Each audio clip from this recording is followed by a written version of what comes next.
You could see everyone get distracted at the end of the podcast. Whoever just kept looking over, like, is this okay? Are we going to keep recording? We tried to push through for like 10 minutes, but.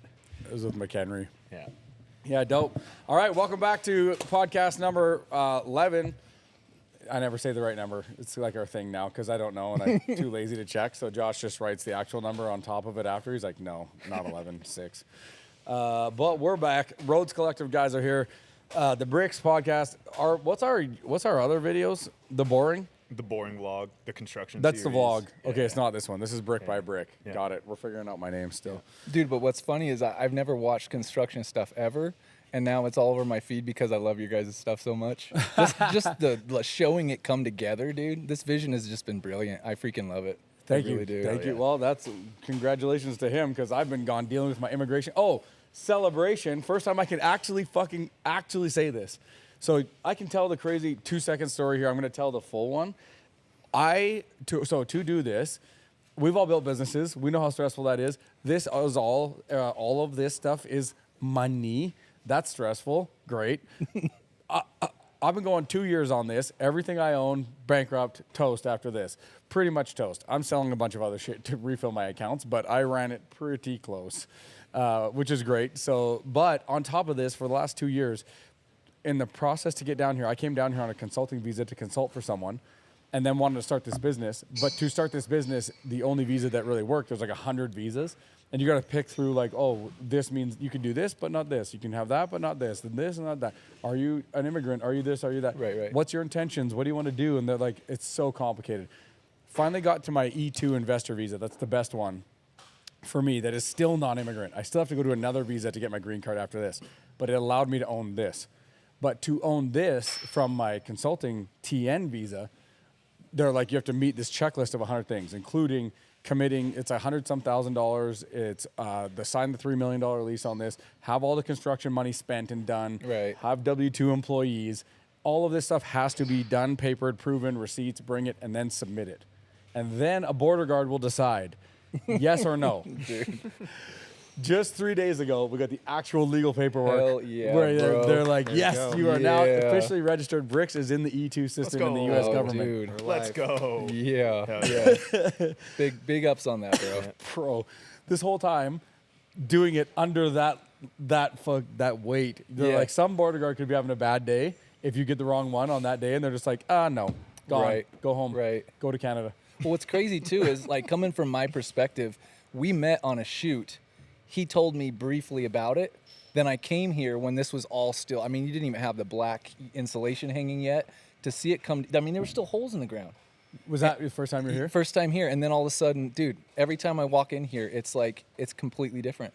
Zady, you were here for that shoot too, right? Yeah. Yeah, It we was had to because all the footings were still open. So we're like, hey, don't drive into those, please. We don't need that right now. You're like Absolutely not. shooting video and stuff. You're backing up, and you're like, I could easily just fall down. Yeah. The level of liability that we were taking on here for running operations out of a place with holes in the floor with rebar sticking up everywhere. Right.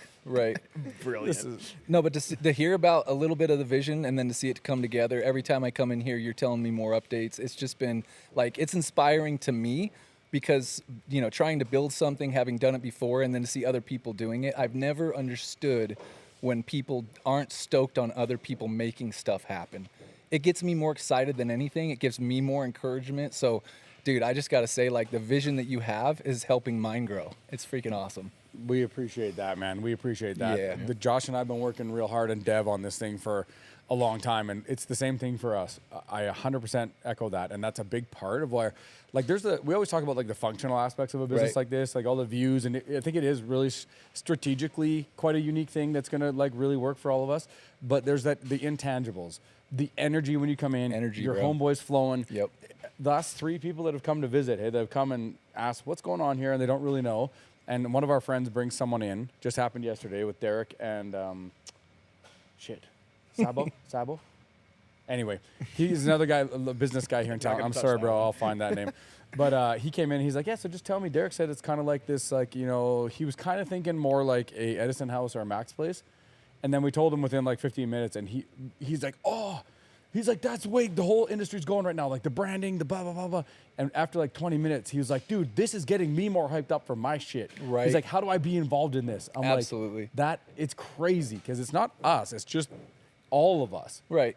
Right. And you're not saying anything new by saying that, your energy, the track that you're on, you meet people on that same type of projection or track or in that same type of thing. And you're just bringing all the people, all the creatives, all the people that have wanted to be a part of this. You're giving them this creative compound, this amazing place for people to bring their vision to life and everything else. And it's only going to inspire more and more people to do so. It's I think freaking so. rad. Yep. McHenry's highway analogy that you love so much. Go ahead. Just meeting us at 90 miles an hour on the highway, ripping them out. It's like, that's freaking sick. Let's see if these bastards can do 90. Bum, bum, bum, bum, bum, bum. Just ripping, hand over the license plate. Bro, his energy is so freaking good. And you guys have been around to help us create stuff from the start of this, realistically, Yeah. when I moved down here. Because you were one of the first people that I had kind of met and shot with down here. Yeah. And I guess we kind of skipped that step because we know you guys. Yeah, so we didn't- know. No one real else knows what Rhodes Collective is, We'll so- let you guys introduce yourselves. But real quick for everyone watching, this is Taylor. Taylor, he is the big face of Rhodes Collective. Obviously, he's going to be humble about it and say that it's about the people and who he brings around and stuff like that, which is absolutely the case. But obviously, a lot of this does not happen without him and his wife making the push for it, as well as Noah's a big part of that. Yes, that push absolutely. as well, right? And then Zady, I am not going to limit you in any sort of way. I'm going to say that Zady is a really talented creative. And then we will let you guys deep dive in if you want to introduce yourselves and say what you do. But I feel like those are pretty loose roads. You guys can go down those and let us know who you are. Yeah, so my wife and I, we kind of started this whole thing out with And She's Dope Too. So it's an outdoor women's collective that we started. We did the merch and everything else, but mainly we were an event company. So the year that COVID happened, we had 28 worldwide events planned, really growing it. Took out a loan, had to spend the money. Then COVID shut us down, and then they said, you can't gather even outside. And so when that whole thing happened, the outdoor space kind of got hyper political. And so we kind of took a step back, and now we're actually looking to sell this. But then my son, so a long time ago, I've always been a car nut. My first car was a 65 Mustang, 351, Hurst 4-speed, hooker headers, racing cam. I had a Evo 8 that I tracked. First fastback, or was it a coupe? It was a coupe. Oh. Yeah. It's okay. Yeah. Those fastbacks had a trunk anyway. Those Yep. were the no good fastbacks. 67 only. Right. Yeah. Right. But so I kind of had a blueprint on how to grow this, and the whole entire idea was build the community first. But we were doing the shoots the way that we do them with the apparel now, so that people that were following and really enjoying it, they weren't just going to be like, oh, now all you're doing is like photo shoots and like the merch and stuff. They already knew exactly what it was going to look like. So we built this community first, and then we didn't have something cold to launch the brand into. So my son, he's a bigger car nut than me. And so where I sold all the cars, I used to have an Evo 8 that I used to track and had it perfectly built, and then sold it immediately after I had it exactly as I wanted it, right? But it was pulling me away from the family at the time. And now my kids are growing up loving cars, and so I'm getting back into it. And I said, you know what? I already have this blueprint. Let's start a brand together, and then I can show you how to be a business owner. Because he's like, I don't want to do college. I don't know what I want to do. I don't know it's going to be a traditional career path. And I've been trying to explain to him something that I wish school did more, which is you need to plan a career that's going to afford you the lifestyle you want to have. They never talk about that. And so I told him, I said, if you're not going to college for something very specific, you're either going to be a salesperson to have the lifestyle you want, or you have to be a business owner. And so I thought no better way than to have him tag along with me everywhere I go and show him how I've kind of built this business, right? Yeah, it's So, awesome. Brilliant. Yeah. And then yeah, when it comes to Zady, I'm going to pass it over to him. I'm not a CEO type, so we're going to still look for somebody that cares about the business part of it, right? We're still looking, but I'm more like the chief creative.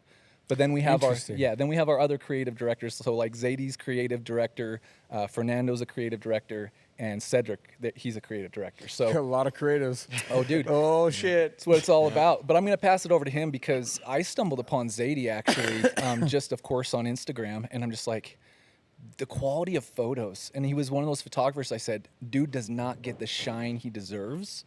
I'm going to try and grab this guy as fast as I freaking can. So with that, I want to pass it over to Zady because, I mean, his work speaks for itself, right? Absolutely, yeah. Yeah, and I want to come back to that because it's so interesting. Looking for a CEO and got creatives in the house because we got a CEO that is a creative with a creative. Right. And it's like probably exhausting for him. He's like, I'd rather you just be a CEO and stay in your office. But Zady, go ahead, bro. Yeah, born and raised Salt Lake. Actually, like 4 minutes down from here. It was kind of funny finding this place. It was at night. I was never allowed to go over here because this was not a good neighborhood.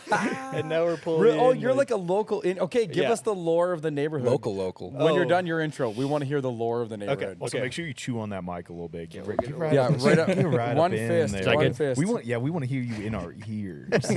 all right. Yeah, born and raised creative. Always like kind of what Taylor said. Just loved cars, loved everything creative, and growing up after high school, it was like just kind of like, well, I want to do something. I want to do something really cool. I don't want just a normal job. I want to do something that I could express my creativity.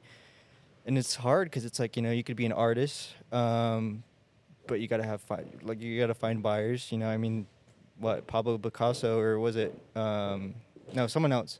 But he died poor. Like a lot of these artists don't make a lot of money, and it's very hard. And so jumping into stuff like that, I found graphic design as my go-to. Is like, this is what I'm gonna go to school for.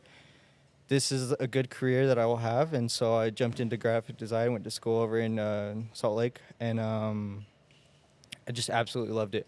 But over there, I took a few photo classes, and I found that, and I was like, I'm going to do this on the side. I need a little money, maybe weekends, go to book a few car stuff, book a few portrait stuff, see what I could make, from being a creative here in locally and everything like that. And it just blew up. Photos just completely blew up. So many people love my work, and it was amazing because I was able to express my creativity, but also enjoy the cars that I always have when I was a kid. And so, meeting all these new people, just amazing people that do so many cool things for the brand. It's so awesome because it's like I'm just living my childhood dream, and it's just like I get to create with cars, and it's so awesome. That's dope. Yep, You do that's portraits like on Napoleon Dynamite, like headshots by Deb? Okay, because Yeah, I'm we'll going to get you, need some we'll of get those you, for yep. Josh and all them. Yeah. I'm going for to put sure. them all up on the wall. Your mom goes to college. Exactly. No, and That's sick. what's cool too is he's built cars with his dad since he was a kid.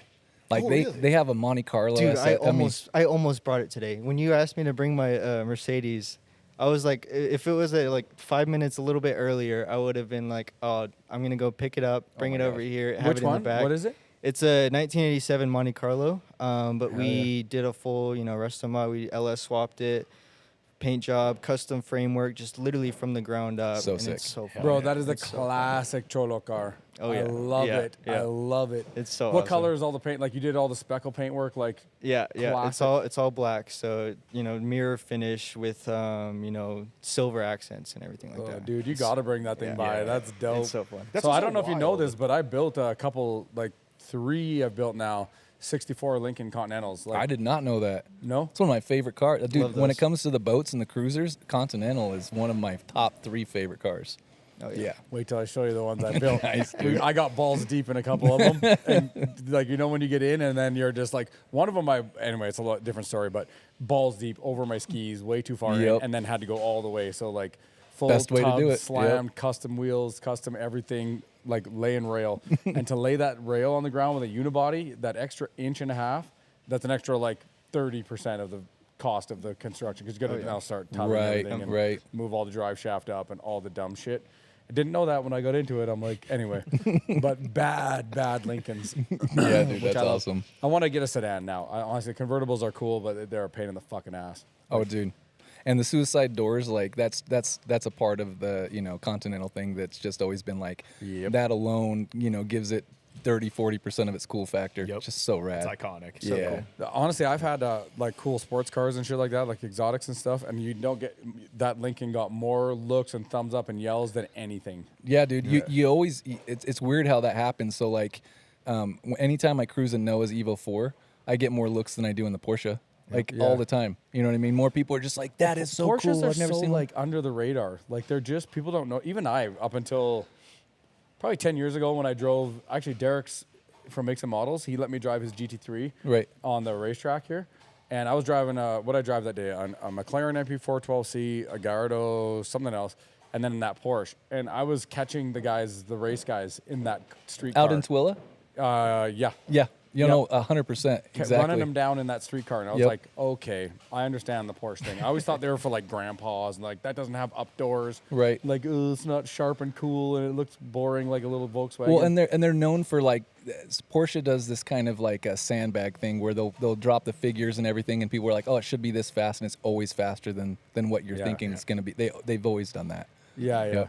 Yep. So with Roadsco, with like you guys, how do we all coalesce? Like you and Josh all met, and I'm interested now too because we do this podcast today, and Josh's like, hey, we're doing this podcast with you guys, and Zady's designing some stuff for us now, and you guys have a company Yep. that's kind of going to be in here with bricks, and we're all mixed up. So how do we start? Let's describe this a bit for the people. Yeah, so immediately it was just like as soon as we met you, so Rhodes Collective, there's two parts to it. The collective is the community, the people involved, right? And then Rhodes Co. is the brand, is the product. It's how we monetize and stuff like that. But as far as the collective goes, the way that I want to build it and the way that we've been building is I don't want people to do exclusively work for us. I hope this brings people like Zady more work. So the fact that he's already working with you guys, it's already happening. And that's exactly what I want to happen. I don't want to be like, oh, I'm going to gatekeep these guys. I'm going to sign them into some contract. No. I hope Yokohama Tires and Mobile One are like, hey, I saw the work you guys did with Rhodes Co. We want you to fly out, create content for us. I hope that this truly elevates everyone involved. That is the end goal, is to elevate every single person involved, help us all eat at the table. Like I don't have a money figure on the table. I don't have an exit strategy. I want to build something that I want this to be an evergreen brand. I want this to go as long as it possibly can. And the people who are involved, I want them to get all of the shine, all of the credit, all the extra work, all the jobs that come from it. That's the whole goal. Yeah, I love that. Yeah. There's a lot of alignment in that. It's like this whole building, the reason why we built this thing is because like I'm just sick of trying to invest all my time, energy, effort, and experience into growing something for myself. Right. And I used to be under this misconception, just for lack of experience, not maliciousness or anything, that if I had a lot of employees and I paid my employees, that was how I was contributing. Right. Like, that's me giving back. Like I feed 250 families. Right. Kinda, but they can get a paycheck anywhere. And I was just too busy to really be in service. And I wasn't really, no one in that company really got my time or energy personally. It's Right. just too spread out. I was too stressed, all this stuff. So when I got out of that last tech company and came here, I was like, whatever this is, I don't want to be stressed. I just want to do all my stuff I love doing, which is cars, art, old warehouse, homies, make content. And then I want to help other people grow their shit. Yeah. And that was like the genesis of invent this place. And everyone asks like, how'd you think of this? I'm like, well, I just picked all the stuff I like. Right. And then that made it, we can figure out a business model around that, no problem. And it just turns out that when you pick stuff you're really wildly passionate about, it's contagious. Yeah. And it starts to spin up. And then you can always figure out a business model for almost anything Right. you're doing. You could be messing around with popsicle sticks and Well, oranges. and that's why I was so attracted to this. The very first conversation we had, I'm like, he's building this the same way I'm building Rhodes Co. And so, when you start going down these types, and think about this, there's never been a time in history where collaboration wasn't just something you see every now and then. It's the fuel. Like you're seeing Puma do collaborations with Porsche. And I saw a Lonely Ghost collaboration with Wendy's, like the franchise restaurant. Really? Right? Yeah. So like today you can do collaborations and hit all these different demographics and markets and everything. And it makes sense today. And when I started seeing that, I wasn't like, oh shoot, I'm late to the party. I'm like, oh my gosh, the door's wide open. It's just starting. It's wide open. And so here's the question I get people to ask all the time. The Lonely Ghost, Wendy's example, stuff like that. Why would Fortune 500 company be interested in that? Because they're seeing that that's what everyone cares about. They want to see passionate work. They want to see creative work. They want to see stuff they haven't seen before yet. Like stuff that you've seen a million times over, that gets old. And it also doesn't drive creativity and passion, right? So you want to be able to live passionately and say, I've got this bizarre idea. Let's see who tracks with it. Yes. Yep. And I think it's two other things as well. One, people are maxed out. Like this AI revolution that's happened over the last 5 years, they're kind of like tapped out on all the fake bullshit. Like, great, dude. it looks cool. It's real. That guy turned into a bunch of butterflies and flew off. Cool. That is not human. We don't Right. care. We just skip by it. We're like, it's just like it's now like it's a cartoon. Yeah. Who cares? There's nothing to connect to. Right. The big brands and Fortune 500 companies all over the U.S. Indeed is right now the #1 trending job title. Indeed? Yeah, on Indeed, number Right, one on job it. title that's picking up from the Fortune 500s is storyteller. Right. Because all these brands realize they need to reconnect. There's like a renaissance Right. of human emotion and being able to connect with humans. No more AI, fuck all Right. that. So that means these Fortune 500 companies, one, are looking to reconnect with people at like a grassroots level. So they get into these smaller brands Right. that have much more connectivity. Like, how do you associate with a Wendy's? You don't really. Right. It's just like this thing where they got burgers. But like a Lonely Ghost and all these guys, they have loyal followings with real people, with real stuff, Right. which is what we're building here. And through association, they get that connectivity back to the people. And they also realize the way that the internet works now is all on For You page stuff. There's not about followers. So a 200 follower person could get 10 million views. Right. And these Lonely Ghosts, and more they connect through these networks, the faster they get back to 100 million views. Exactly. Which they've lost on TV. Right. So this is the new reconnectivity of how the marketing and branding is working, and they're all figuring it out, which we didn't really know that when we started this. Right. Just so happens we're like, oh shit, we're timing this connectivity play with authentic connection, authentic content, all of us getting our networks together and starting to put all these together. Just so happened to work like that, and we want to elevate and be in service of each other. Right. Which is the best like reason to do it, and then we just like got so lucky, I think, that it's like, oh, the whole world happens to be turning on that right now. Yeah, yeah, and it's funny because I've now launched 2 brands on Instagram. There was nothing before that. Like you're attracting the people that vibe with that whole thing. You're finding your audience, and it's only becoming more and more that because the creator, like you said, that doesn't have this huge following, with the shift in the algorithms and everything, because that is the trend. The storytellers and people who are putting out work, you're finding an audience when you don't have the resource to do it the old school way. Correct. It's amazing. Yeah, and the other thing too is like people. Not only is there like right now it's first mover advantage, like the people who focus on storytelling and doing like organic, authentic content, like cranking this stuff out, they're gonna start to grow really quick. Right. But the door is gonna slam shut on the people who are still doing traditional advertising or trying to run their same marketing plan Right. on Instagram, because it's now you're competing with AI generated content times 1,000 on volume. Right. So it's just gonna get swamped. Right. So you really have to shift here. Zady, I see you bobbing your head. You got It's something like it's the same thing, like going to design school. We were for a little bit, when AI was getting bigger, and there's a little bit of fear in everyone's kind of eyes. Are like, this is gonna ruin our careers. Like this is gonna be the end of us. But it's crazy. It's actually helped us even more. I feel like there's a lot of pride and originality, and people love that. And it's just with people bringing creativeness, it's such an important role now, to where like if you don't use AI, for as a tool, if you completely reject it, you're going to be left in the dust. For and it was sure. the same thing, in like, early 1900s, not early 1900s, but like the 80s or the 90s, when yeah, So I know, young. right? He's like, It's like 200 years ago. The so early- long ago. It's like when computers first came out in Back when y'all were 1898. born. Yeah, when you guys. when computers came out, like people rejected that kind of media. They're Yes. like, we're not gonna do computers. That's so bad. We're gonna do only traditional. And I mean, those people got left in the dust. So it's Yeah. like if we don't embrace what we have, we don't.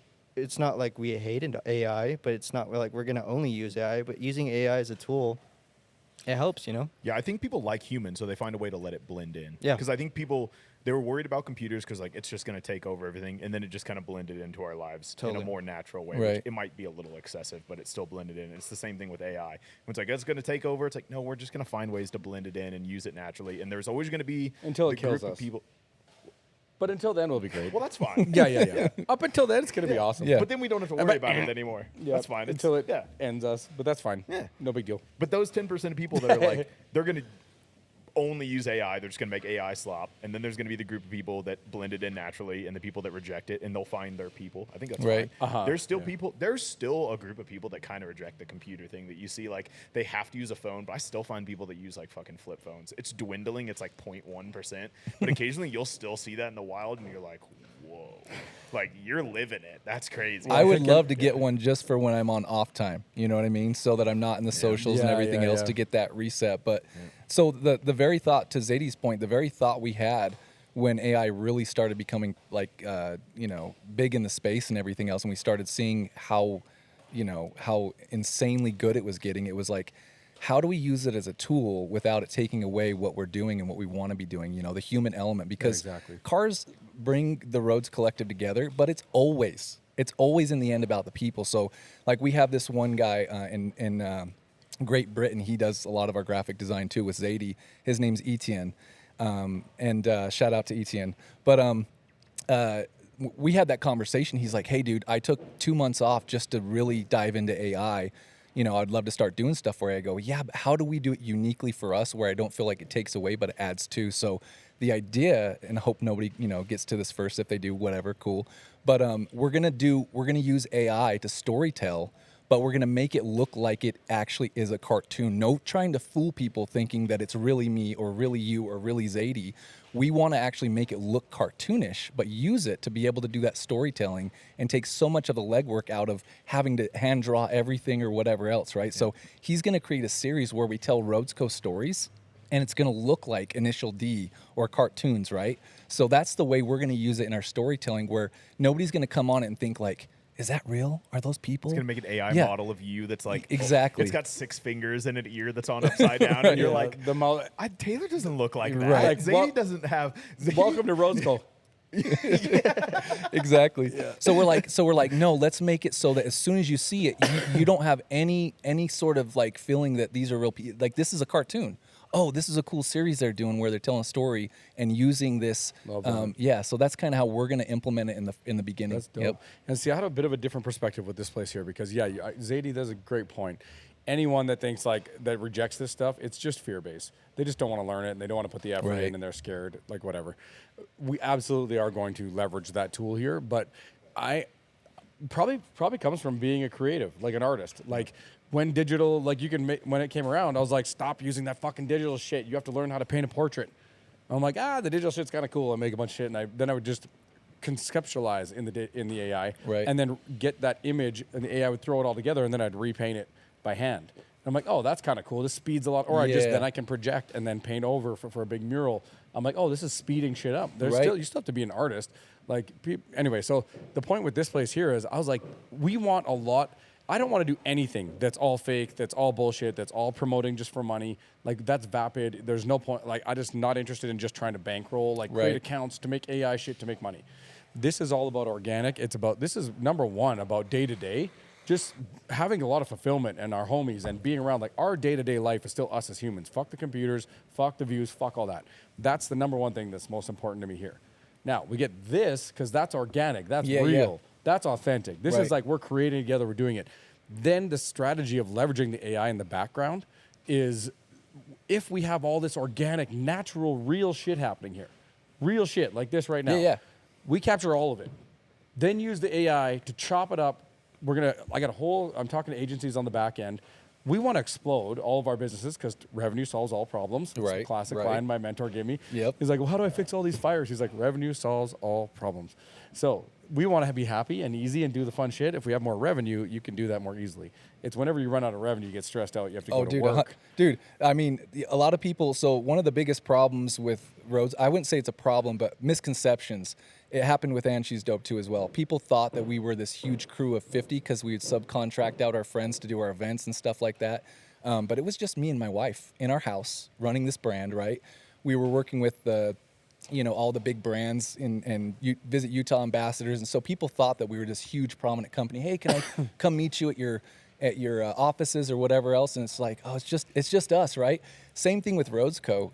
People don't realize that I'm still funding this thing with, with my day job. I sell walk-in tubs to seniors. That's what's funding this whole thing right now until we are actually able to get there to that point where, it starts paying for itself and then starts making money. And then we can more handsomely reward the people involved, because the last thing I want is this heavy churn rate. I want the people who are here at the beginning, and the beginning only happens at the beginning. But I've parked, it's funny I'm going to say this on microphone right now because I've kept it pretty secret, but I've parked a certain amount of the equity to the people who helped me build this in the beginning the most.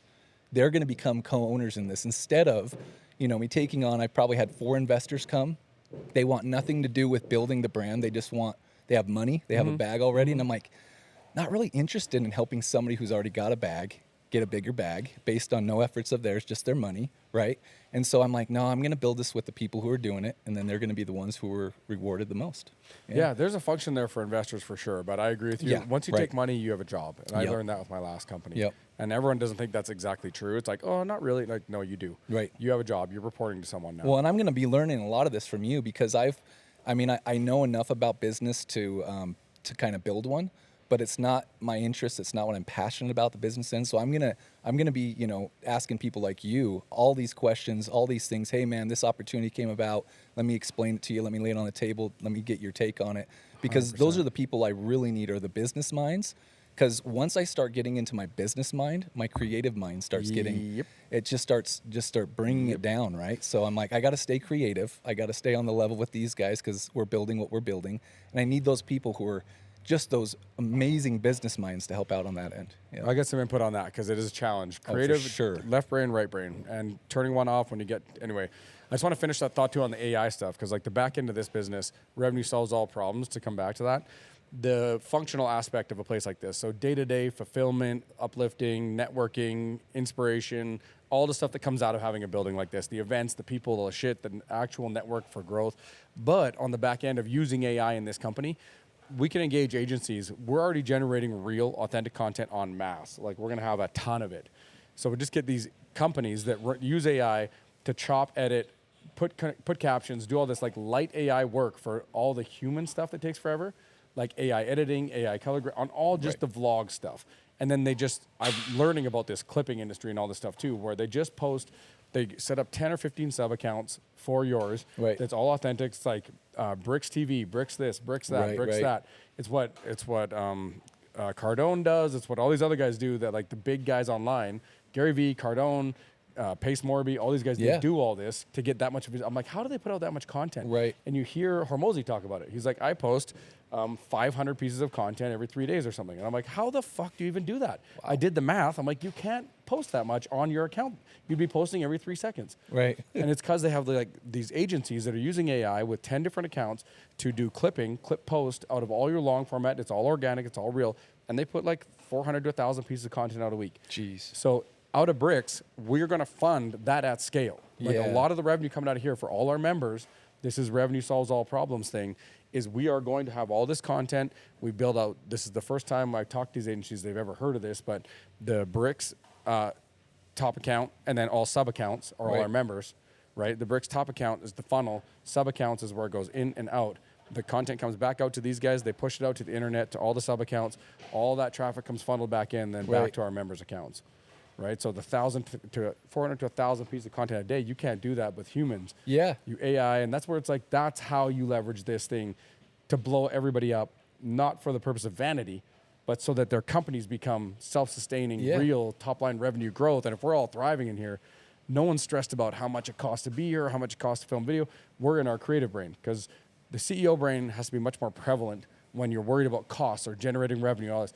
If we can build a machine with visibility that through participation, it drives that Right. revenue, then people can stay in their creative. Then they're happier. Then we're good. We're not fighting back and forth like, oh, how do we pay payroll this month? So it's very much not about getting a bigger house or being like vain. Right. I've been in businesses where every 6 months you're having to re-raise money. And Exactly. it's just stressful, and you're out of it's not fun, and everyone's kind of struggling. Yeah. The end goal is the money instead of all the other passion and everything else. Whereas money is obviously a detail. We all need it to survive in this world. But I love the idea that you're bringing in all these different brands that aren't in the same exact industry. It's not all car brands. It's not all street artists. It is this collective of people that, especially in today's world, bringing it back to what we were talking about before, it works today because collaboration has never been this wide open. Correct. And people get it and they can digest it now, and they're like, oh, it makes sense. There's no explanation. Whereas before, you'd stumble upon something, you'd be like, a clothing brand with Wendy's? Yeah. But like the first photo shoot I saw that those two did, Lonely Ghost and Wendy's, like they had the merch was all Lonely Ghost and it was branded Wendy's, right? But they were like dipping the fries on the wing of the car. It was so cool, and I was like, oh, it makes sense today. All it is network connection. Right. If you have a business of any kind making any money and you have networks, there's your thread. Right. People way overthink it. Right. It's like the people who go to Wendy's also wear sweaters.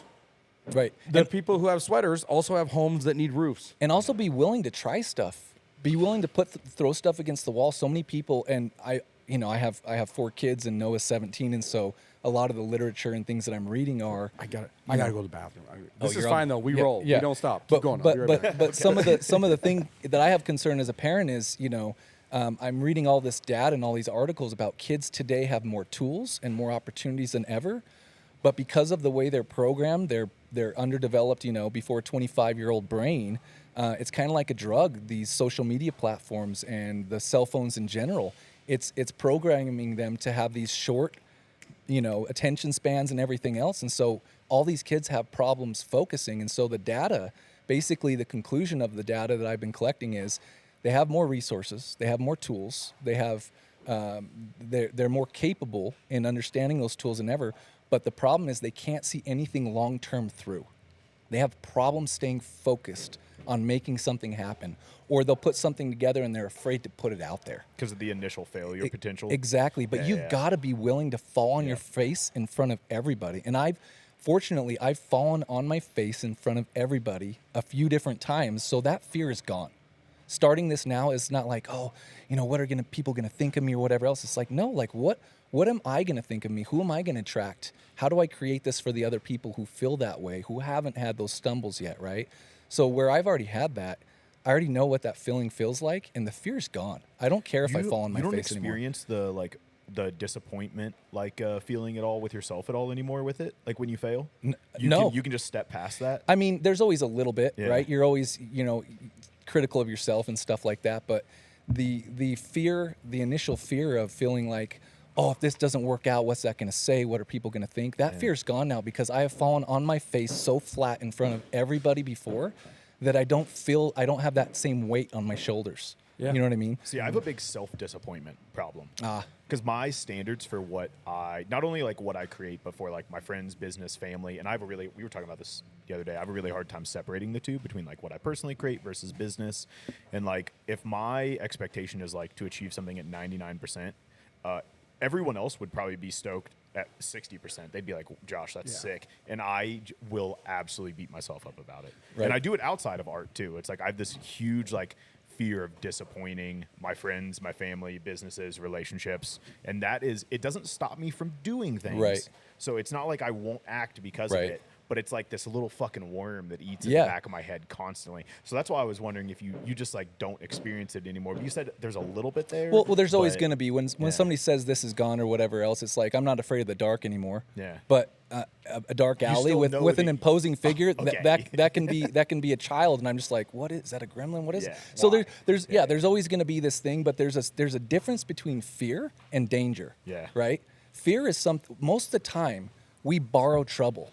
We think of all the things that may not ever happen, and we put that weight on us, and it's not real. Yeah. And None that's of it's really real. that's what really hurts people is they have a fear of these things. So for you, of course, I'm not going to tell you exactly how it is, but where you say other people will be stoked on it, it's this shift that you've got to have in some sort of way where you're borrowing most of that trouble. It's not real. Other people don't think that way. So if you're putting that on other people, what will other people think? That's one thing.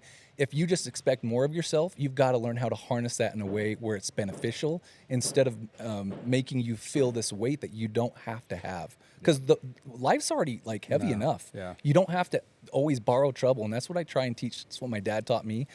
Whenever I'd worry about things, what if this happens? Or what if this happens? Or what if this is the conclusion? He's just like, most of the time, that's never going to actually happen. Yeah. You're adding weight that doesn't exist yet. You're creating that and putting that on you when it's not even there. Yeah, and this is a mindset thing too that through a lot of experience, like there's a internet meme, this is a little cliche, but it's true. Like both faith and fear require you believe in something, Yeah. right? And you're putting True. that belief in I like that. something is your energy going into the universe, and it's literally manifesting. This is gonna go wrong, or this is gonna go right. Right. And both are true all the time. Right. Superposition, I don't know if you guys are into science, like all this stuff. Both things are true. Schrodinger's, I'm going to get too nerdy here. Never mind. Do it. No, No, Yeah, do it. The do it, physics thing, the cat in the box experiment with the Right. radioactive thing, it's like, is the cat alive or dead? You don't know until you observe it. Right. That's reality. That is based in physics, is that you don't know the position of something or what it is, physical state is until you observe. Right. The act of observing changes the outcome. every time. This is demonstrated science. Yeah, for like sure. when you observe, it will change its behavior, a particle's behavior. This is that is manifestation at the subparticle level. So at the atomic level. So right now, in reality, every time we put energy into believing or being fearful, we have little things happening every day. We record this, we do that. This whole place is a sequence of tiny little events that the more often you put faith into it, the more often it takes that path. Yeah. The more often you put fear into it, the more often it takes that path.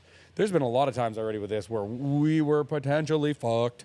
And I'm like, and with regards to my immigration, with regards to money, with regard, I was like, whatever. And you are stressed. I get fearful. I'm like, sure. fuck, man. And I get that feeling in my stomach. But I let myself have a 15-minute pity party. That's my rule. Yeah. And I'm like, okay, we're done. We're moving forward. And if Right. it's all over, and so the main thing to be able to do this, you learn through experience. People have this misconception that at some point, if you try something like this and you have a family, you have kids, your responsibilities, blah, blah, blah, blah, blah, whatever, you're going to be homeless if you take that risk. You will be completely homeless without food, without this, which is never, ever true, ever. Right. I've lost everything multiple times, and I still have a nice home and a good car. Yeah. And I go on to the next thing, and it got rough for a while, but it works out, and you get more, and you gain all this experience, and the next opportunity people come to you with when you lose $20 million is way bigger, and they're like, just throw you Yeah. into it. Or you just keep staying in that job, sitting at home, never risking anything, Right. but you risk everything. Yeah, if you keep going, and it doesn't have to be necessarily in that exact thing, but if you just keep moving and going, tell me every single one of us on here, this big thing that was make or break for life. It felt like make or break for life. Say that it went completely wrong. If you kept going, did it not work out? Did you not see yourself through it?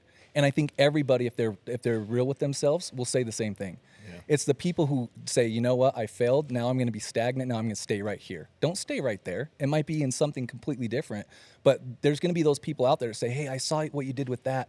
You know, it didn't work out there, but I want you to come create that over here with me, or partner with me on this, or these doors open up if you just keep moving forward.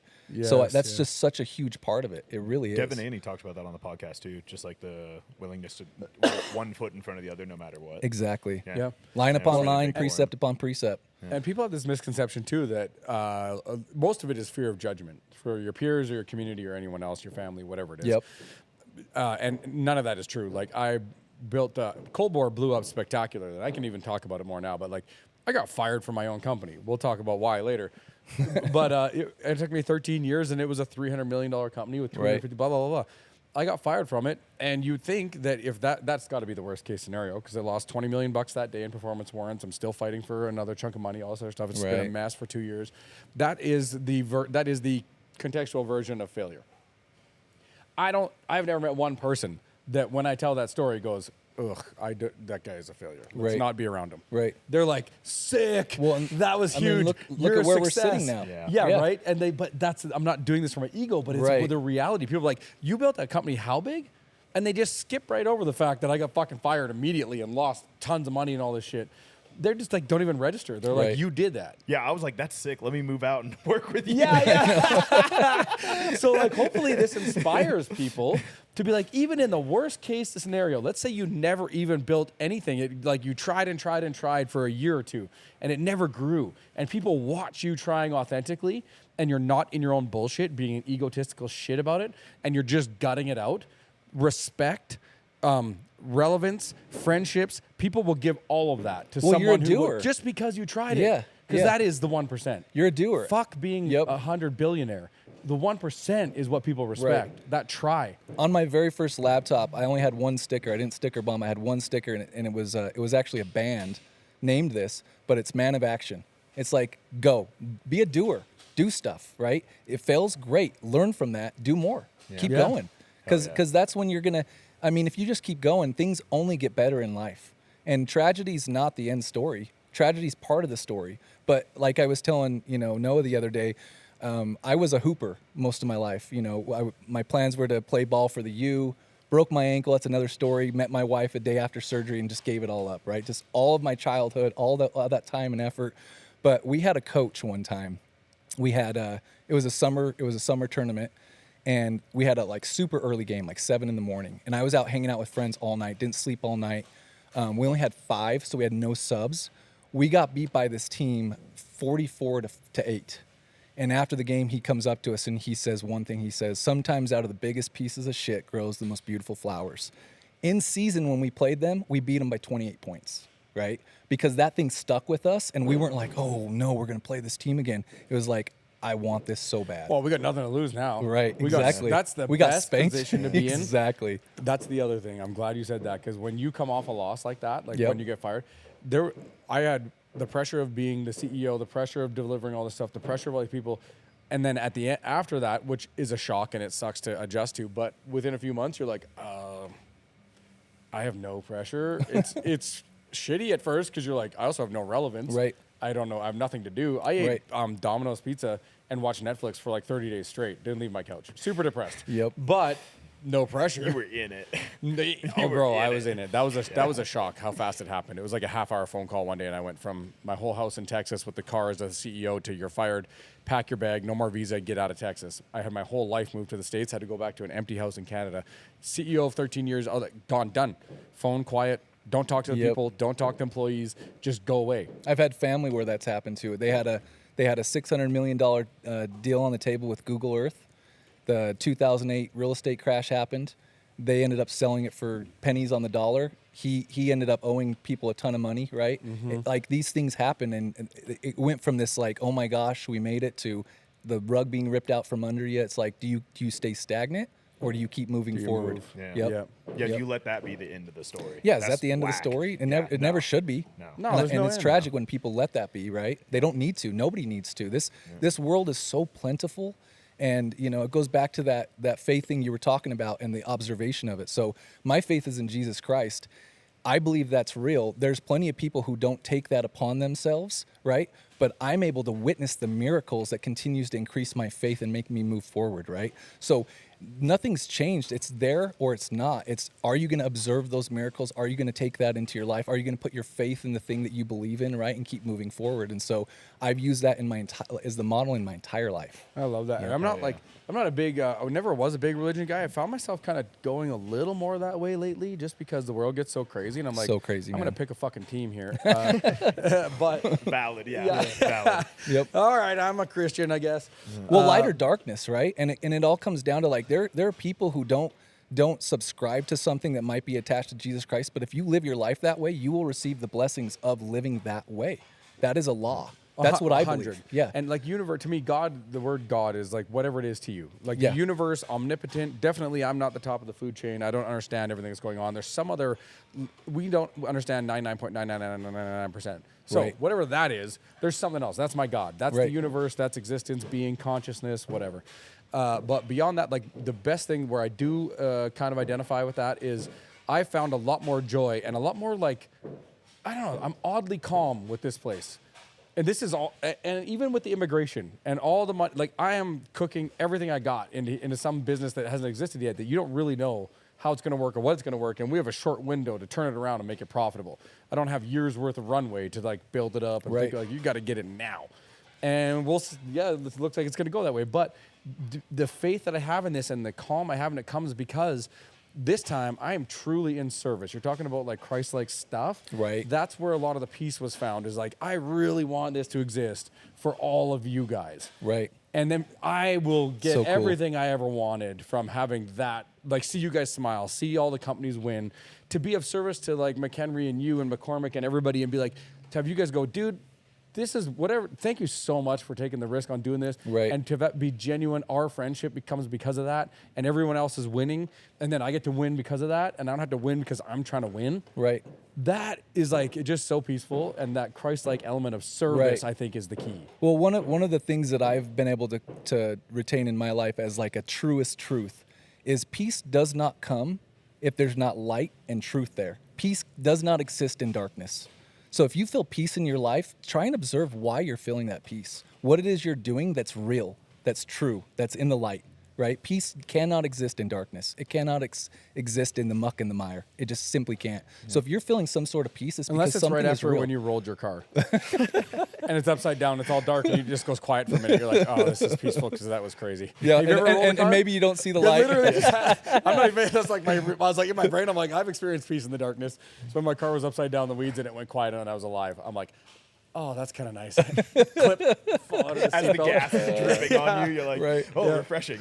Right. I've never rolled one on road. Off road is a different thing. Which, by the way, the Moab trip we got planned. Hopefully the schedules line up where you guys can come. It looks like end of April, beginning of May. It's going to be a wild time. Invite only. Off-road?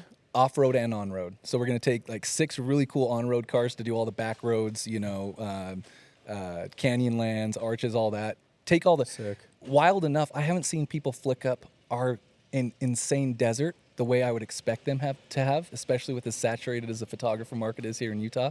So we're going to do a bunch of the on-road stuff, but then the off-road stuff. So many people within the collective have never done true off-roading. I'm like, dude, we could do the most boring trail and you guys will feel like it's the coolest adventure of your life. And so I've spent so much time in the desert that this trip's going to be it's going to be a wild time. Let's just put it that way. That's awesome. I Yeah. do hope that lines up because that sounds sick. I like doing landscape photography too on like the Right. outside. So like being in areas. I haven't explored any of Utah like that. Dude, I'm so We'll excited. go do- I'm we'll so go to I'm Montana so or excited to anything like introduce you to that. so many when I areas. get the car, we're going to go do Okay. trips. Yeah. Oh, yeah. Yep. Deal. And speaking of trips, so we've talked about wanting to do like car events, trips, stuff like that with Bricks. You guys do that with Roads Collective. You were just down in Miami. Oh my gosh. Yeah. So they went to Moda Miami. If you guys want to talk about that real quick, because Brett, were you watching any of the? Did you see some of the clips and stuff from What? Moda for this weekend? Wait, where was somebody else at like some Concours event? Is that the same thing? Same thing. If Oh, it was I in thought that Miami, was in California. so there's concourse events everywhere. That just basically means Last a very weekend. ritzy. Yeah. So this last weekend, the one that was in Florida was at Moda Miami. Okay, So at the where it Biltmore. rained and it flooded all. Yep. Okay. Yep. Okay, I was watching that. Yep. Yes. It was wild, and it was. I it- need to know about these things. I don't know Yeah, about yeah. them because Well, I want to dude, go to Miami. It was cartoonish. So the last day, Sunday, it was like this cartoonish rain cloud, like in the cartoons, was just over the hotel, and it was like a monsoon. I mean, not even joking. I'll show you the videos. The water level was up. So many of those cars are really low. Most of them are. The water level was insane, and the Did it wreck any cars? it may have, done some damage and whatnot, but this was the coolest thing. So got to give a shout out to Natalie. She's the one that kind of helped organize it all for RM Sotheby's. And Moda Miami's kind of their event there in Miami. It's only their 3rd year doing it. But the class of people that came out, like, I didn't see anybody freaking. I didn't see anybody, going nuts. Or it was just like the people just kind of embraced what was happening. And just the coolest group of people. I honestly did not have one bad interaction with anybody. Hell yeah. No inflated egos. No, who the hell are you, right? It was, and all the influencers they invited out, the Ed Bullions of the world and the Tavareshes and stuff like that, just the coolest people. I'd be talking to one of them and somebody would tap one of them on the shoulder and, hey, can I get a picture with me and my son? And they were excited to do it. It wasn't just like, here we go again. Just such a great group of people. So I got to give a shout out to those guys for putting on an event that I will remember forever. It was amazing. But I got to pass it to Zady. Yeah, 'cause- Zadie, let's hear it, bro. Yeah, 'cause you you're got to head bobbing. document it. It was crazy. It was the amount of people, like what Taylor was saying. It's just so many cool people. I know, like we went to a pre-made like cars and coffee area where they did like a rally that day, and we were just doing interviews and everything. Cedric, our the other creative director, like our personality, he's like, dude, I just talked to, I forgot his name. I don't know if you remember his name, the owner, the bald guy. Oh yeah, I'm trying to remember his name, but he owns a supercar company. Yeah, he's like, dude, I just talked to him. Like, and we're like, who's that? And he's like, he owns the car. And we're like, oh, cool. And they're like, no, he owns like the company. manufacturer. Yeah. And like they talked about it. And they're like, what was your like favorite car, like of all time? And he's like, Audi R8. And you're like, What? dude, you're sitting by the multi-million-dollar car that you just made. And he's like, yeah, but I get to drive those all the time. Audi R8. R8?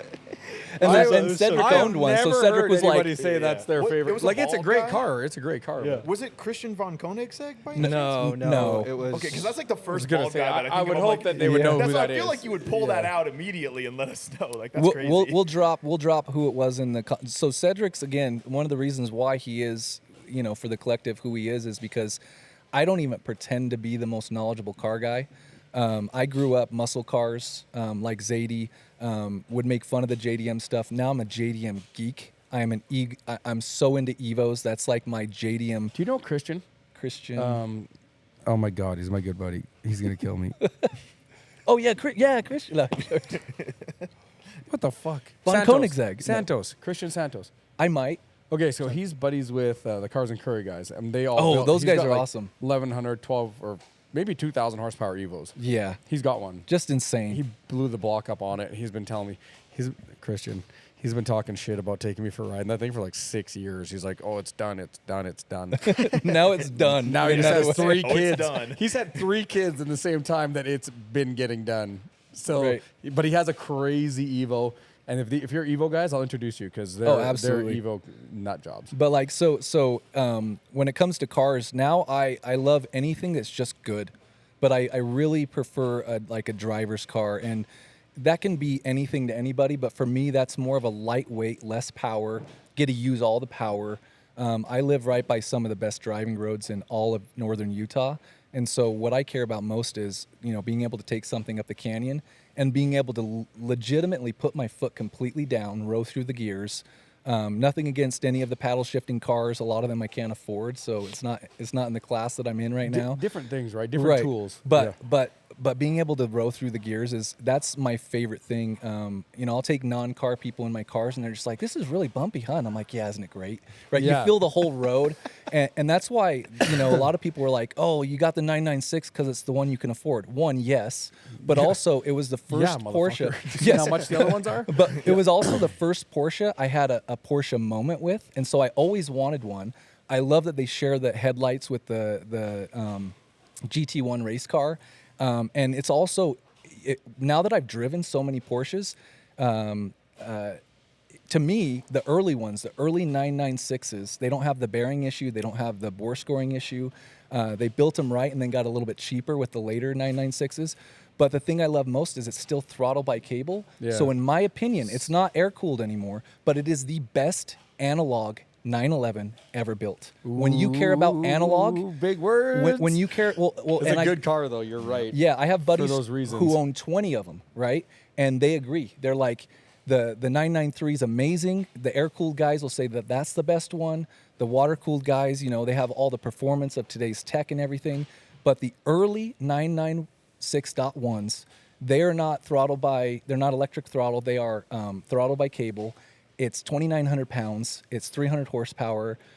It's seriously like, I love that car so much. The experience is I have amazing. to drive that car because I've Oh, never you driven have one. to. Never. And this is the cool thing I've too. had a I can turn 930 the big keys turbo. over to people. Yeah. Yeah. And it's not like, there goes a $500,000 And car. there goes the kids, freaking- Retirement. Exactly. Yeah. Please don't get a rock chip. Yeah. So, but I look at it this way. Like, we ask all the time. Like, we should start that as one of our things. Like, everyone comes on, let's talk about favorite car. Yeah. I can't give that answer because there could be, I've had a 930 big turbo, and it really depends on my mood that day. Right. Like that SV I just showed you, that's for its own reasons, probably my favorite car in the world. That V12 screaming, doors up, Oh, like man. when you just want to get like Visceral. a crazy feeling. Right. That car, just whap the shit out of it for a little bit.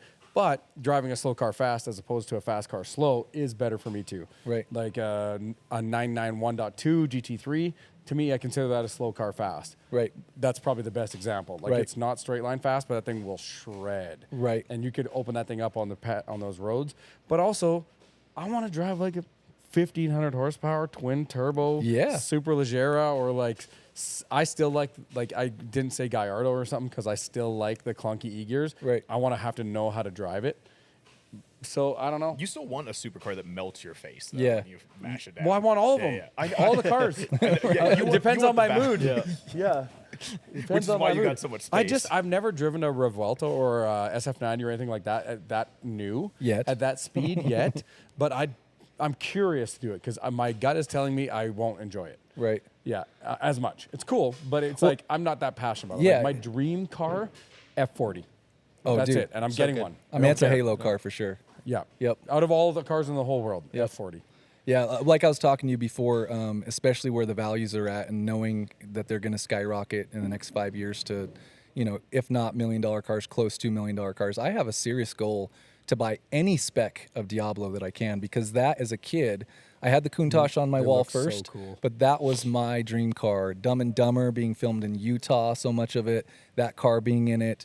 Us getting to experience the Ed Bullion. He had some. He was able to find with a buddy. The SV was there. He was able to find the Victoria's Secret one that they did the photo shoot with, and they recreated in a crazy it. place It's too. so I saw cool. that video. Yeah. And he bought it for Wild. a steal. And what's cool is we met the guy who found it when he couldn't. He just locked himself in a room for 6 months. And so like getting to meet him, and he's looking for so many different people now. That's now his career, to find cars that other people can't. Yeah. How cool is that? That's fun. Just That's a being lot of passionate. fun. Just Passion just and just do- I'm yeah. gonna lock myself in this room and I'm gonna do this. And now he's got the name for it. Well, it's also that is an exact example about why I wanted to build this place for all of us. Right. Is because number one commodity in the world to do what you love and have a happy life. Number one commodity in the world, attention. If you have attention, this is going to be an attention factory. We're all going to have big followings. Right. It's not for the fact that I want a big following to be a cocksucker. It's because when you have that, you can literally paint toasters if you want. Yeah. If you really love painting toasters and you have a huge following, there's enough people that want hand-painted toasters. Right. So that's my point of this. Is like focus on the media. Every company should be a media company first. Right. We have this like insane strategy for like hyperbolically growing our media here, but it's for that purpose. Well, what you've done for the team that's like doing the work on bricks, it's been so. I would have never watched that content. You guys have made it to where I watch the content. Look what you've done for those guys. It's freaking brilliant. I love it. Thank I you. He absolutely says this love all it. the time. We're not even doing like the rad stuff that we want to do with all the people in here yet. But Well, you're we- doing we, stuff. we have two But we're pe- doing rad yeah, stuff at the same time. Yeah. And like Dev's account, we just like the whole strategy is like just storytell. Oh, and and Dev's authentic. awesome. I love Dev. Right? He's so cool. There you go. Who Yeah. knew about Dev 2 months ago? Yep. I And didn't. No one knows. And who should know about Dev? Everybody. Yeah. And Yep. who in Salt Lake knew about Josh 2 months ago? Yep. Who should know about Josh? Right. Everybody. And so the key is just storytell first. And we kind of got lucky a little bit, but also prove it. If you storytell, you can talk about digging holes in the ground. Right. And you'll get millions of views. And if you get that, it only has to pop off a few times a month. But stay on your shit. Don't do like viral kitschy shit, like throw a banana under a thing, because you might get that to get 3 million views, but that's all kids and it doesn't convert to anything. It doesn't Right. matter. Stay in your lane, be organic, be engaging, and storytell. And when you get those things to pop off, then you just collab post everyone in it, and the more cool shit you got, the more it's Right. going to pop off. The cars will pop off more than holes. The more networks come in, the more you collab. Dev's account went from 70,000 views in a week to 2 weeks, to 850,000 just from collab posting. That's nuts. We've got screenshots to prove it. No, That's no, what this does. I believe it Yeah. because it's in my feed all the time. And bringing it back kind of to that point, you think of the most prestigious auction house in the world for real estate, watches, cars is RM Sotheby's. Sotheby's, yeah. And when I met Natalie at the little press desk last year in Monterey. I was like, oh, we didn't register. I didn't get my stuff in time. I showed her who we were. After she gave us our bracelets, which she didn't have to do, I turned the corner, and the next thing I know, I look at my phone, it's buzzing, and RM Sotheby's is following us, and I'm just like, holy crap. And so I'm thinking to myself immediately, I stop for a minute, I'm like, what does a prestigious, auction house like this care for a little streetwear kind of brand collective that we're doing, right? But then going out to Moto Miami, having the people that they did, they're going to stay relevant, and they're going to be relevant to all these demographics of people, even the ones not buying cars at auction, because they're working with creatives that make sense to work with in the day of storytelling. It's not just like we sold another car for 30 million. No, No. they're inspiring kids to want to go to their events, to want to be maybe one of those collectors one day, just to experience the energy in those rooms when Mr. Shelby is freaking 6 million, okay, 8 million, okay. It is wild, right? And it's not even about the money part of it. It's just that group of people, those people coming together, those people caring about people like us who are not on that financial level to be there and create content for them and to experience it too. They get it, right? And that's why. So 100%. yep. Yeah. Before we get too That's far dope. off the car topic, obviously, if we're gonna do that, we need to know your Favorite car? Your Yeah. preference, taste, and favorite car. Yes, Yeah. If yes. we're gonna go down that road, Okay. you have to go down it too. Is there like a specific, just No. like Nope. attainable or Anything. Anything. Anything. Yeah, name a couple because it's hard to name Yeah. one. Okay. Attainable and dream. Okay. I would love. Also, that's the same thing, motherfucker. There you go. There you go. Good point. Good point. Those S1 Audi Quattros, rally spec. Absolutely love those cars. Love rally cars. Sick. For let's see, more of like a hypercar ish. Pagani Zondas. I think they're such awesome cars. Dude, that baby blue one with the gold. Yeah. The gold. Oh my gosh, So it was awesome. so cool to see that car finally. So cool. And then honestly, like, it's been one of my favorite cars. But you old Datsun 240Z, Yes. Yep. big block Chevy motor in it. I had or a something like 280Z that. for a while. You were talking about Absolutely cars that get love 'em. weird attention. Sick. If you get one of those, dude, I got most so much niche people. weird attention in the Z. They're 'Cause gorgeous. Either there's an older crowd that never sees them anymore, that they're like, oh my, how do you even know about this? Where'd you get this? And then there's the younger crowd that, like, unless we're nichely interested in cars, so you can bring up a 240Z and our car audience is going to be like, yes. Yes, Totally. To right. people that aren't into cars, you say 240Z and show them a picture of them, and they're like, why do you like that? What I've is never that seen that piece before. of I've never shit? heard of that before. Yeah, what it's the like what hell people is say a- about the fuck's a R34s. Datsun. Right. Yeah, they said, what the hell is a Datsun? And you're like, that is Nissan. And Right. they're like, okay. Right. Yeah, So like, it's funny gray- that you bring that up because they're such a niche They're little... so good. They're so good. sick. I love Grail them car so for me, much. 100% gonna own one, even if it's just for a little while, is a Midnight Purple 3R34. I'm gonna own it, and that's the end of it. But whenever I show people that, they're like, "What? What is that?" Right. Old Nissan. Non-car people, Especially right. if you don't show them Midnight Purple, like show Yeah. them white. They're like, "Oh yeah, what's that car? Like 15 grand?" Right. I'm like, "No." Yeah, dude, I can't wait for Brad to bring his R34 Midnight Purple 2 in here. Dude, Yeah. Under the Yes. light, yes. Bro, it's gonna be yes. it's gonna be nuts. So, I specifically have to own a 3, but 2 will do. yep. No, I hear you, dude. So that's one of the cars that's on our list for Roads Co. Because we have a little list we pass back and forth. It's like, hey, when we get another car, which one is it going to be? And an R32 or R33 is on the list. The R34 is out of the price range, but 32 is Godzilla. I love R32. and 33 is the most underappreciated Yeah. Nissan GTR that there is. Yeah. Like True. that, and it has such a huge presence culturally, and the Fast and the Furious stuff, all of it, that I'm just like, how is this one not sitting up higher by the R34? Because it's just prices? ugly. I love it. It is a little uglier. I love it. Yeah, I know. It doesn't have the wing. Well, the R32 at least in a Bayside Blue is like a classic Oh, man. round shape. Like that's beautiful, right? Right. The 33 is kind of like the ugly stepchild, and then you got the 34, which is like proportionally. You talk about design school, like design language Right. in cars, when they say the hood angle with Yes. the quarter to the fender well to all this, it's perfect. It's just gorgeous. It's perfect. So gorgeous. The dimensions are perfect. Right. Wide body from factory, right? Like there's a lot of things that car Right. was so far ahead of its time, where I feel like a 33 was just like kind of on par for its time. Right. The Right. quicker you get it, the better, though, because all those cars, like the R33, that are a little bit underappreciated for a while, eventually there's more that get wrecked, there's more yeah. that get in fires, and then 10 or 15 years down the road, people weren't paying attention. Then all of a sudden, one goes at auction for an extra $250,000, and they're like, wait, Right. no Well, one I feel wanted like we this. missed the car game by like the last couple of years. Like we're all just fucked. Well, what's Well, cool? What's Like, cool we is can't we all of us have to Financially. share a fucking Yeah. Pinto now. Right. Well, the one good thing that is happening is prices are coming down dramatically from that crazy hyperinflation COVID era. Are they? Oh, they Yeah. are. Even 34 prices are coming down. Every they? every non-special Porsche is coming down, or they're not selling it. Porsche's in a lot of Are hurt. Super G's coming down? Everything's coming down. Really? The weird Except spec for- stuff, the God. weird spec Ex- stuff. yeah, stays the weird high. spec stuff, the Yeah. stuff that you just can't be made anymore, and that has so much. I haven't noticed that panache yet. and I was history. like, I watched that fucking Mecum auction, but I mean, these are all one-offs with 300 these miles. are the like, whatever. special Yeah, cars. Yep. especially ugly, terrible. I don't care what anyone says. Those are the worst spec cars in the history of Earth. Well, here's a good example. Everyone just like buys it because there's only one of them. Yeah, there's only one of them because it's fucking ugly. Well, here's a good example. That's gonna piss people off, and I I love know. it. I don't give a love shit. it. Sometimes there's not many of something because Right. it's fucking ugly. These old Z cars. Do you guys remember what they were going for during COVID and stuff? The Z8. No, just like the BMW? the 240Zs, the 280Zs. Oh, they were going for clean less than ones- $3,000. Yeah, Easy.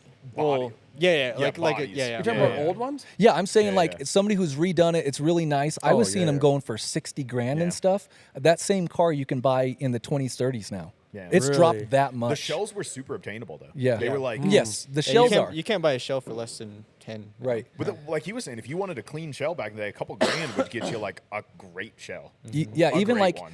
and a lot of people aren't going to know this car. It won the Paris to Dakar Rally 2 years in a row, but the Mitsubishi Pajero Evo, it's the wildest little two-door SUV. I want one so crazy Pajero? bad. Pajero Evo. Not Peugeot. Nope, Pajero Evo. I So never it's heard a of this. Montero in America, but they never brought this model. So it's a two-door Montero, but it's got a 306 horsepower or something like that.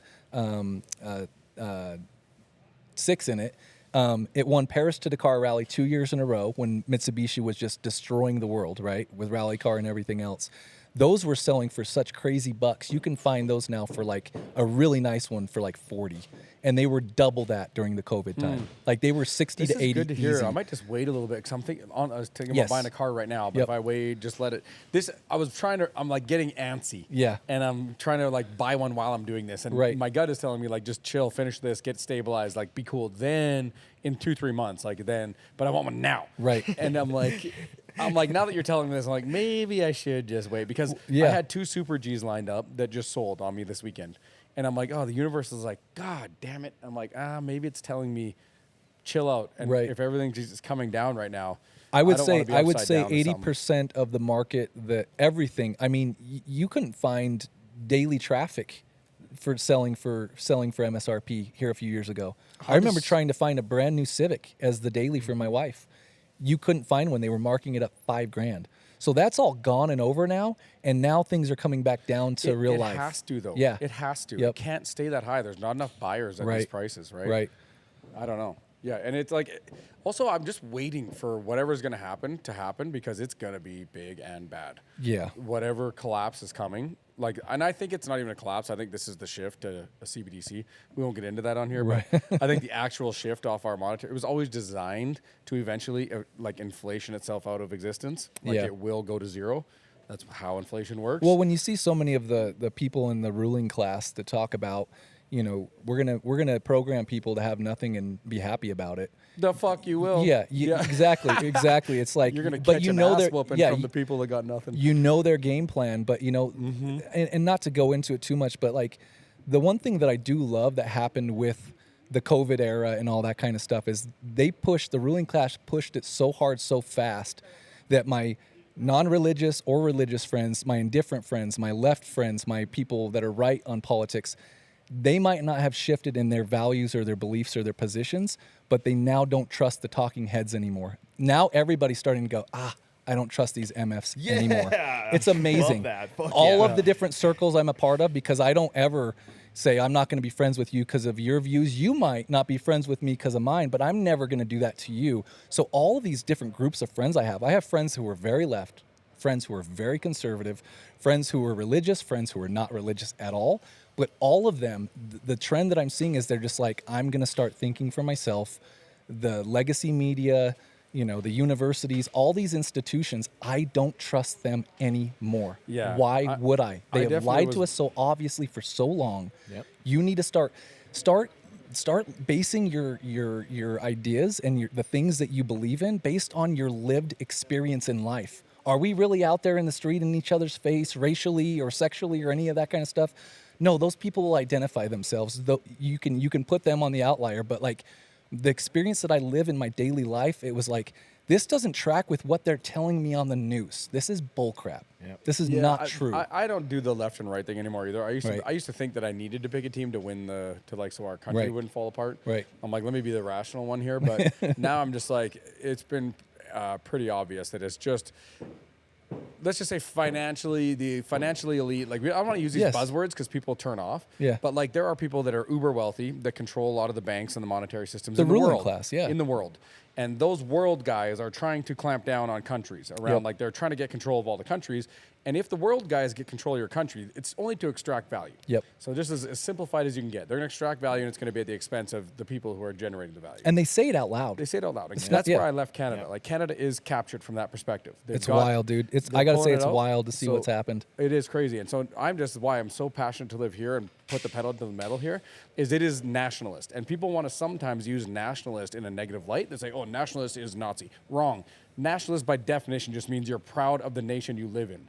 This is the type of, you're proud of your country, your people, who it is, and it's American before everyone else.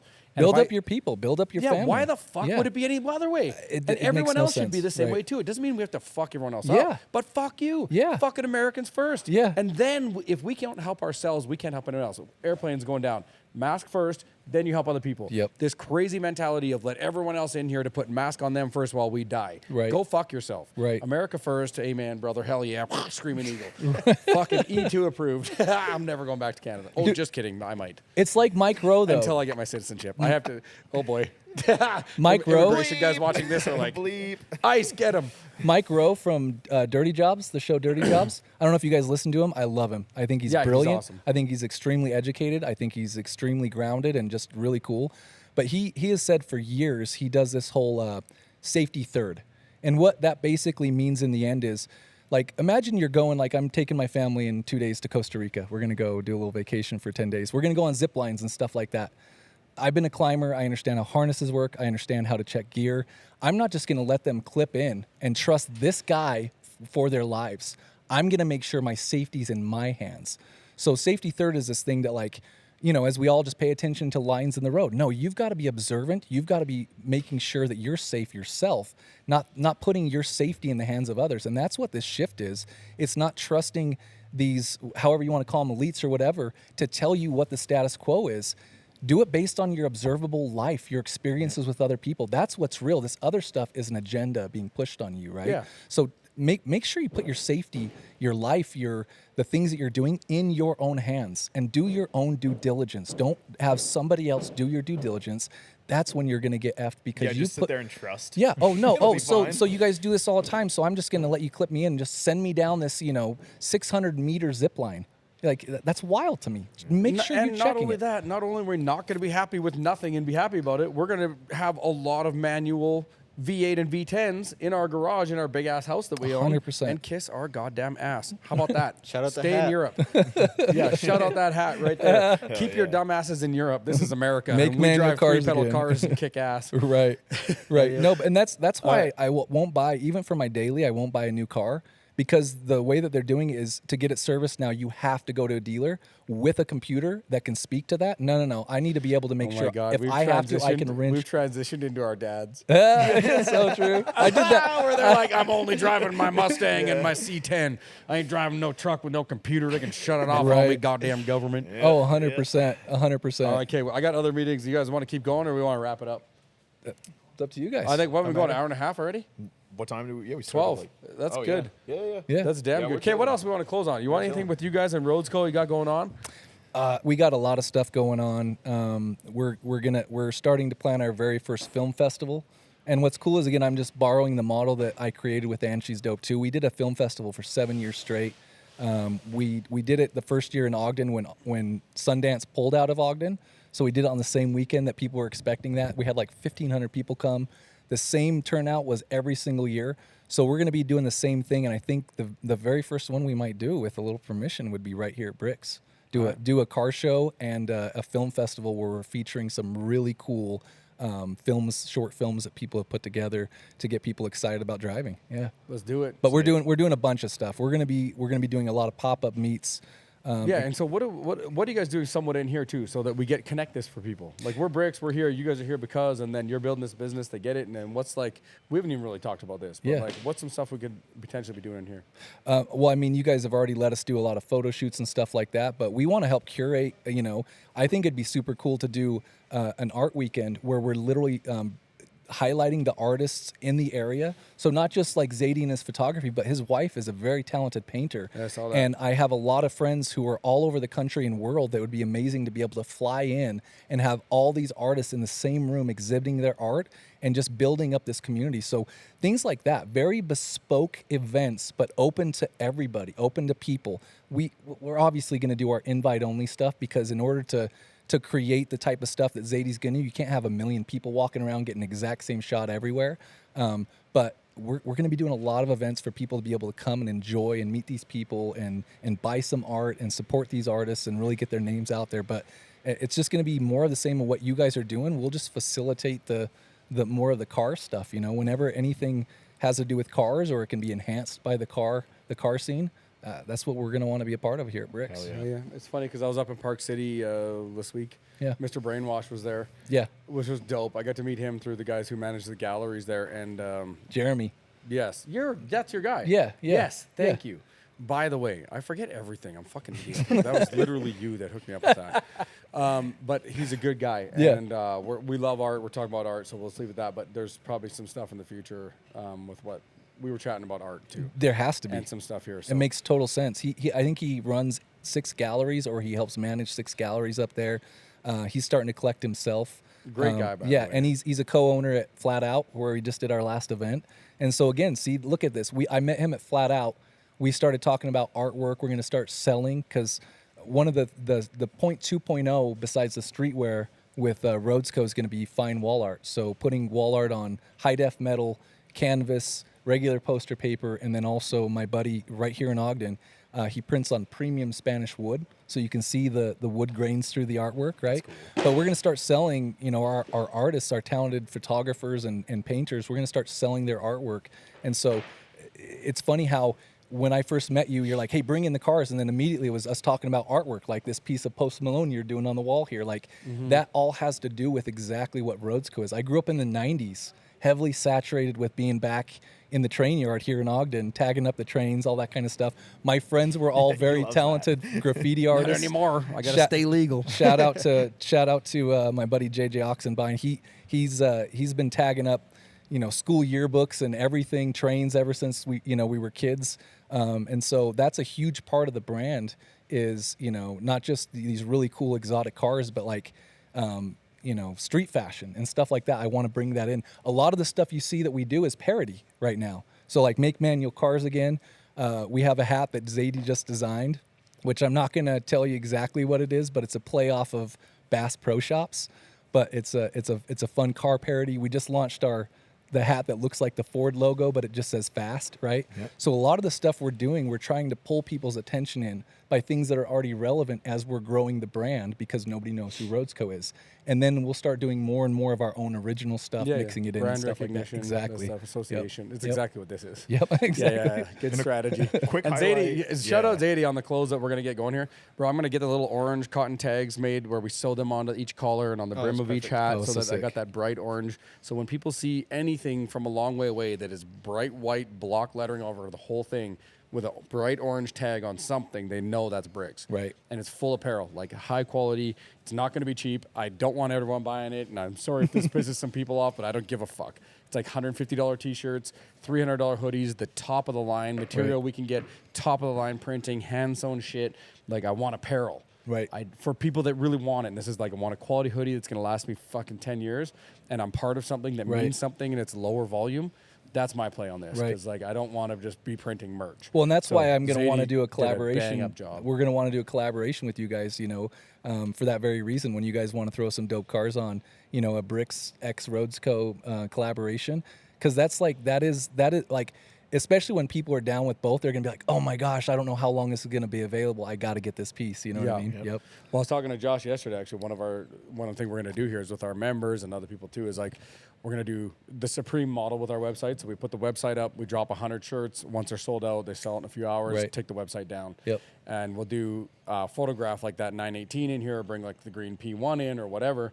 And then we'll do a drop of the stuff we designed, Zady, but in that red with the same color scheme. And if there's like a hit of color on that car, so you got the 2 hits of color, you do a shirt and a hoodie on that, photograph it on the car. So the hat, the shirt, the hoodie, all the same color, all red, drop it, full photograph, like beautiful pictures of all this, drop 100, then the green P1, then the Aston, then this, and we'll drop those for the owners, like a Bricks X with the owner's name on it.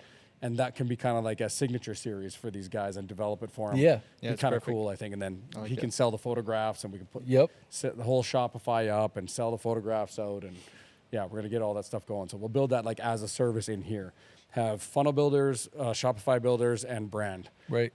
Inside the building. So they'd be like, oh, I got all this content. I got all this cool shit. I wish I could turn it into something, selling photographs, selling art, selling apparel, selling courses, selling whatever. That'll all be in here. So yeah, and Zady, obviously, his photography speaks for itself, but not just a photographer, insanely good graphic designer. He's our lead graphic designer already. He designed with Cedric our very first shirt for Moda Miami. It wasn't one we were selling there. It was one that we went and gave out to the people we were meeting up with and doing interviews with. but he created this really cool Moda Miami Roads Co shirt with the Biltmore on it and a very Roads Co car. I think he put a 355 on it. Yeah. So yeah, make sure to look up Zady, not just for to flick up your stuff and take photos, but insanely talented graphic designer. Tell them what you're making for us. Very good branding. Because you're working on stuff for us. Yeah. So Bricks will be getting a full service branding package. Just getting all the media ready and everything like that. Website will be going up pretty soon. Getting some apparel, getting some business cards. So, remember the name Roads Co. and Bricks. So And Zady. For real, up. if you guys are looking for stuff like that, I like hyping people up who work really efficiently, which you're probably going to cringe here sitting here. I already saw you just like, oh my God. We're trying to just pull some of this stuff together so quick with like assets and material and stuff that like we think we want this. And like Brett was sitting down with Zady and like without even a lot of the material, he was like, oh, I'm just going to go yoink it. And like within like a couple days or a week, he was like, oh yeah, here's a sick ass like initial like brand package thing. He was just like instantly like took the creative lead and like gave it back to us. So that was so fucking sick. Because obviously now I see like why you like working with him. Oh my gosh. Just like we put a little like droplet of info in his brain and he was like, oh, let me freaking run. Let me cook with this. And he's the chillest dude ever. Seriously. The funniest part was make it real, then make it perfect. That's what it sounds like. Just we got the font, we got the color. Here's what I want. Here's this. Like let's get it done. Get it up, and then we'll refine over time. Right. Let's go. It was hilarious. Brett was like, did I even send you the logo? I didn't even send you the logo. How'd you do this? And I was like, I had to figure it out myself. I love that. Yeah. You're like, I'm not waiting. I do work. Yeah. So. I love it, dude. All right, my next guy's here. I just texted him like, hey, shit, are you coming? He's like, yeah, I'm here. I'm waiting in the office. So we got the next one going, but appreciate you guys. We're looking forward to this. Yeah. There's gonna be a lot more of this. We want to do like running podcasts all the time, talking about cars, current events, all the stuff. So we're just gonna be here. Once this place is not in construction, we run these daily. Right. So and we've been talking about a podcast YouTube channel forever. Who's going to take on that heavy task, that heavy lifting, buying the equipment, where is it going to be at? We just moved out of our shop to eventually find a storefront when we move into and stuff.